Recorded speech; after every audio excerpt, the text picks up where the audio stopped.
Congo പോലൊരു കുഞ്ഞൻ രാജ്യം, ഒരു ആഫ്രിക്കൻ രാജ്യം, ഒരു കുഞ്ഞു രാജ്യം. ആ രാജ്യത്തിലുള്ള ആളുകൾക്ക് പോലും ചിലപ്പോൾ കോങ്കോയിലുള്ള 11 താരങ്ങളും ചിലപ്പോൾ അറിയില്ലായിരിക്കും. അത്രയും കുഞ്ഞു രാജ്യമാണ്. ആ രാജ്യത്തിനെതിരെയാണ് പോർച്ചുഗൽ വന്ന് കളിക്കാൻ വേണ്ടി വന്നത്. ആരൊക്കെയാണുള്ളത്? ബാലൺ ഡിയോർ ലിസ്റ്റിലുള്ള ആളുകളുള്ള പോർച്ചുഗൽ ടീം വന്നിട്ട് 1-1 സമനിലയടിക്കുക. നാണം കെട്ട കളി. ഫുട്ബോൾ പോലും വെറുക്കുന്ന രീതിയിലുള്ള നാണം കെട്ട കളിയാണ് കഴിഞ്ഞ ദിവസം പോർച്ചുഗലിൻ്റെ ഭാഗത്തു നിന്നും കാഴ്ചവെച്ചത്. രാത്രി 10:30 തുടങ്ങിയ മത്സരമാണ്. പക്ഷേ എന്തൊരു ബോറ് കളി എന്ന് വെച്ചാൽ അറുബോറം കളി. അറുബോറം കളിക്ക് ഞാൻ ആകെ കുറ്റം പറയാൻ പോകുന്നത് ക്രിസ്ത്യാനോ റൊണാൾഡോയെ മാത്രമാണ് നിങ്ങൾ ചിന്തിക്കുന്നുണ്ടെങ്കിൽ തെറ്റി. ജോ നെവേഴ്സലിൻ്റെ ഭാഗത്തു നിന്നും ആദ്യം ഗോൾ അടിച്ചത് മാത്രമായിട്ട് ഒഴിച്ച് നിർത്തിയാൽ പിന്നീട് കോങ്കോൻ്റെ ഒരു വരവാണ് നമ്മൾ കാണുന്നത്. കോങ്കോ പിന്നീട് നിർന്നിട്ടില്ല.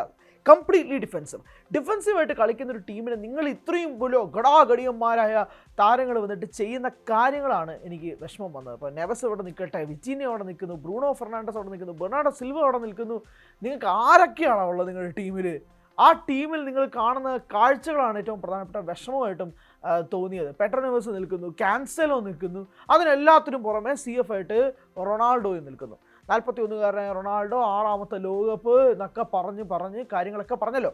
അർജൻറ്റീനയുടെ മെസ്സി 3 ഗോളുകൾ അടിച്ച് ഹാട്രിക് അടിച്ചപ്പോഴേക്ക് എന്തൊക്കെയായിരുന്നു. അൾജീരിയ പോലൊരു കുഞ്ഞൻ രാജ്യം മെസ്സി ആദ്യമായിട്ട് ലോകകപ്പിൽ ഹാട്രിക് അടിക്കാൻ വേണ്ടിയിട്ട് 6ാമത്തെ വേൾഡ് കപ്പ് വേണ്ടി വന്നൊക്കെ പുച്ഛിച്ച് കളിയാക്കിക്കൊണ്ടിരുന്ന റൊണാൾഡോ ആരാധകരെയാണ് എനിക്കിപ്പോൾ നേരിട്ട് കാണേണ്ടത്. അവരിപ്പോൾ കാണില്ല, അവർ എല്ലാവരും ഒളിച്ചിരിക്കുകയാണ്. അടുത്ത പോർച്ചുഗൽ കളിക്ക് അവരിനി ഉണരുള്ളൂ. കാരണം അത്രമാത്രം വിഷമത്തിലാണ് അവർ. കാരണം ഇത് ആരും എക്സ്പെക്ട് ചെയ്യുന്നില്ലല്ലോ. 4-0 5-0 വിജയിക്കുമെന്ന് പ്രതീക്ഷിച്ചുകൊണ്ടിരുന്നതാണ് റൊണാൾഡോ ആരാധകരും പോർച്ചുഗൽ ആരാധകരും. എന്നിട്ട് എന്ത് സംഭവിച്ചു? നെവസിൻ്റെ ആദ്യത്തെ ഗോൾ ഒരു ചെറിയ പ്രതീക്ഷ നൽകിയെങ്കിൽ പോലും കോങ്കോൻ്റെ കൃത്യമായ ഡിഫെൻസീവ് പ്ലാൻ, അതാണ് എനിക്ക് കോങ്കോയെ പോലൊരു ടീമിനെ ഇഷ്ടം തോന്നിയതാണ്. കൃത്യമായ ഡിഫെൻസീവ് പ്ലാൻ. അവരനങ്ങില്ല, അവിടെ നിന്ന് അനങ്ങില്ല. ഡിഫെൻസിൽ മാത്രമായിട്ട് മുന്നോട്ട് പോകാമെന്ന് പറഞ്ഞുകൊണ്ടിരുന്ന ഒരു ടീമായിട്ടാണ് കോങ്കോ കഴിഞ്ഞ മത്സരത്തിൽ കളിച്ചത്. അങ്ങനെ കളിക്കുന്ന ഒരു ടീമിന് നിങ്ങൾ എന്താ ചെയ്യേണ്ടത്? ആ പൂട്ടങ്ങ് ബ്രേക്ക് ചെയ്യണം. ഇതിപ്പോൾ ഞാൻ വന്നിട്ട് പഠിപ്പിക്കേണ്ട അവസ്ഥയൊന്നും രീതിയിലൊന്നും മാറുന്നതല്ലല്ലോ. ഇത് ആർക്കും അറിയാവുന്ന ഫുട്ബോളിൻ്റെ ടെക്സ്റ്റ് ബുക്ക് തുറന്നു കഴിഞ്ഞാൽ പഠിക്കുന്ന ഏറ്റവും പ്രധാനപ്പെട്ട കാര്യം എന്താണ്? ആ ഒരു ഡിഫെൻസീവ് ബ്ലോക്കിൽ കളിക്കാൻ വേണ്ടി ശ്രമിക്കുന്ന ഒരു ടീം, ഗോൾ വഴങ്ങില്ല എന്ന് മാത്രമായിട്ട് നിന്ന് 5 പേരെ ബാക്കിൽ നിർത്തുന്ന ഒരു ടീമിനെ നിങ്ങൾ എങ്ങനെയാണ് പൂട്ട് ബ്രേക്ക് ചെയ്യും? അതാണല്ലോ ഏറ്റവും പ്രധാനപ്പെട്ട ക്വസ്റ്റ്യൻ. എങ്ങനെ പൂട്ട് ബ്രേക്ക് ചെയ്യും? CF ആയിട്ട് നിൽക്കുന്ന റൊണാൾഡോ ബാക്കിലോട്ട് ഇറങ്ങണം, കൺഫ്യൂഷൻ ഉണ്ടാക്കണം, ഡിഫൻസിന് കൺഫ്യൂസിങ് ഉണ്ടാക്കുക.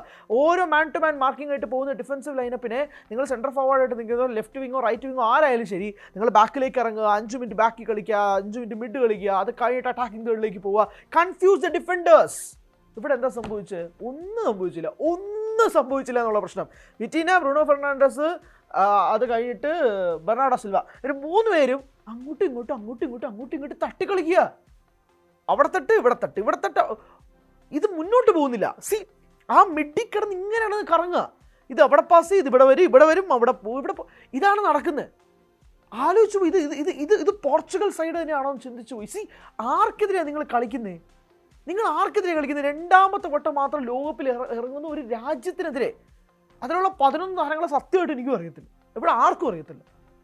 ആ 11 താരങ്ങൾ നമുക്ക് പോലും അറിയില്ലെങ്കിൽ പോലും ആ ടീമിൻ്റെ ഗോൾ കീപ്പറുമായിട്ട് ഏറ്റവും കൂടുതൽ ഇപ്പോൾ സൗഹൃദത്തിൽ നിൽക്കുന്നത് ക്രിസ്ത്യാനോ റൊണാൾഡോ ആണ്. കാരണം ഗോളിയുടെ കൂടെ തന്നെയാണല്ലോ റൊണാൾഡോ നിൽക്കുന്ന പൊസിഷൻ എന്ന് പറഞ്ഞാൽ CF എന്ന് പറഞ്ഞാൽ പോലും റൊണാൾഡോ ബാക്കിലോട്ട് ഇറങ്ങത്തില്ല.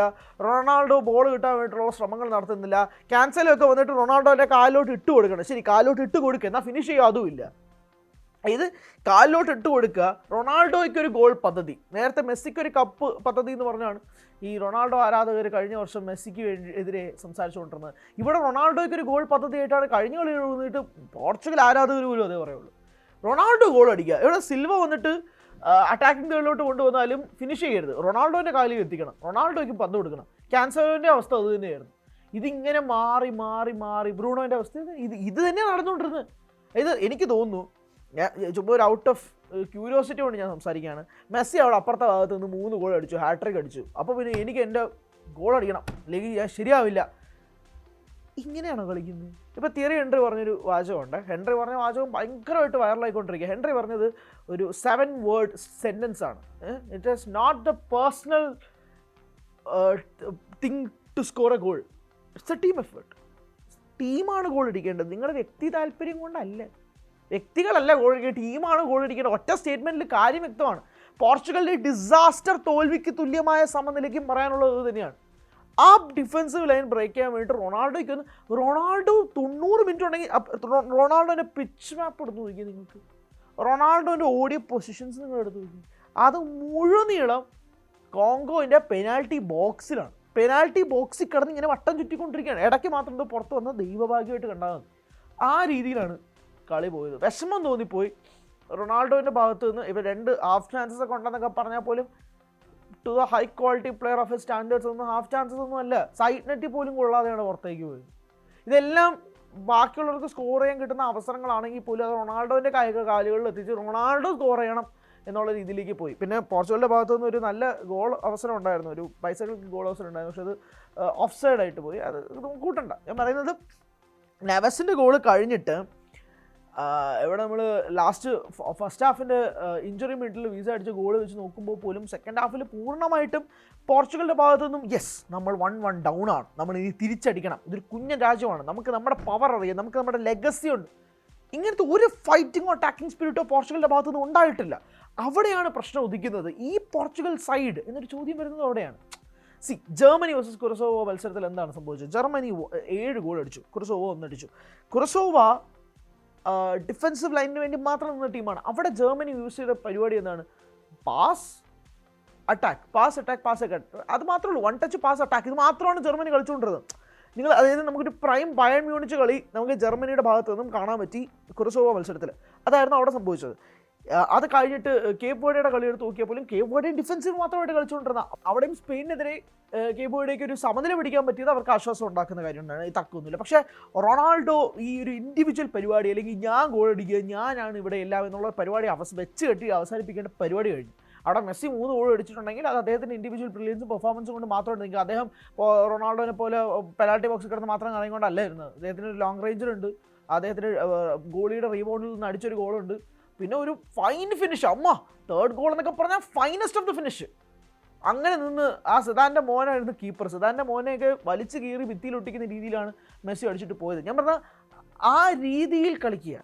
ഇതിപ്പോൾ റൊണാൾഡോയെ കളി പിടിപ്പിക്കാനോ വേണ്ടിയിട്ടൊന്നുമല്ല. പക്ഷേ പോർച്ചുഗലിൻ്റെ ഈ ഒരു അവസ്ഥ കാണുമ്പോൾ ഉണ്ടാകുന്ന വിഷമത്തിൻ്റെ പുറത്ത് സംസാരിച്ചു പോകുന്നതാണ്. കാരണം അങ്ങനെ ഒരു ലോ സ്റ്റാൻഡേർഡ് ഗെയിമായിരുന്നു പോർച്ചുഗലിൻ്റെ ഭാഗത്തുനിന്ന് ഉണ്ടായത്, which was not expected, never expected. 4-0 5-0 വിജയം പ്രതീക്ഷിച്ച് ഉറപ്പിച്ചിരുന്ന പോർച്ചുഗൽ ആരാധകർ, രാത്രി 10:00 കളി കാണാൻ വേണ്ടിയിരുന്ന ആരാധകരെ അങ്ങേയറ്റം വിഷമത്തിലാക്കുന്ന രീതിയിലാണ് ടീമിൻ്റെ ഭാഗത്തുനിന്ന് ഉണ്ടായത്. ബാലൻ ഡിയോർ ലിസ്റ്റിലുള്ള പ്ലേയേഴ്സിന് കളിയാണ് നമ്മൾ കണ്ടത്. അതും ഏറ്റവും കുഞ്ഞൻ ഒരു രാജ്യത്തിനെതിരെ. അവിടെ വരുമ്പോഴാണ് ഈ പ്രശ്നം വരുന്നത്. ഫുള്ളി ഡിഫെൻസീവ് മോഡിൽ കളിച്ചുകൊണ്ടിരുന്ന ഒരു ടീമിനെതിരെ എങ്ങനെ നിങ്ങൾക്ക് അറ്റാക്ക് പ്ലേസ് ചെയ്യണമെന്ന് ഇതുപോലുള്ള ഹൈ സ്റ്റാൻഡേർഡ്സ്, ലോകോത്തര നിലവാരമുള്ള സ്റ്റാൻഡേർഡ്സിന് അറിയില്ല എങ്കിൽ അതിനേക്കാൾ ഖേദകരമായ ഒരു സിറ്റുവേഷൻ വേറെ ഇല്ല എന്ന് വേണം തന്നെ പറയാൻ. So that's about Portugal. They have to come back strongly and ഈ ഇൻഡിവിജ്വൽ പരിപാടി ഒന്ന് വെച്ച് കെട്ടി അവസാനിപ്പിച്ചാൽ വലിയ ഉപകാരം. അല്ലെങ്കിൽ റൊണാൾഡോനെ നമ്മൾ കാണാൻ പോകുന്നത് ഗോളിക്കും പുറകിലായിട്ടായിരിക്കും. ചിലപ്പോൾ വലയൊക്കെ തുളഞ്ഞ് ചിലപ്പോൾ റൊണാൾഡോ പോയെന്നൊക്കെ വരും. ആ സിറ്റുവേഷൻ വരെ ഗോളിയുടെ ടച്ച് ലൈനിൽ നിൽക്കുന്ന റൊണാൾഡോവിനെ വരെ നമ്മളിങ്ങനെ കണ്ട്. സീരിയസ്ലി അങ്ങനെ നിൽക്കുകയായിരുന്നു. എനിക്കതിൻ്റെ ഉദ്ദേശം മനസ്സിലാവുന്നില്ല. എന്തിനാണ് അവിടെ പോയി നിൽക്കുന്നത്? എന്താ ഉദ്ദേശിക്കുന്നത് എന്താണെന്ന് ഇപ്പോഴും എനിക്കറിയത്തില്ല. പോർച്ചുഗൽ ആരാധകരുണ്ടെങ്കിൽ പ്ലീസ് ടെൽ മീ. കൂടുതൽ വാർത്തകൾക്ക് News 18 Keralam YouTube channel subscribe ചെയ്യുക.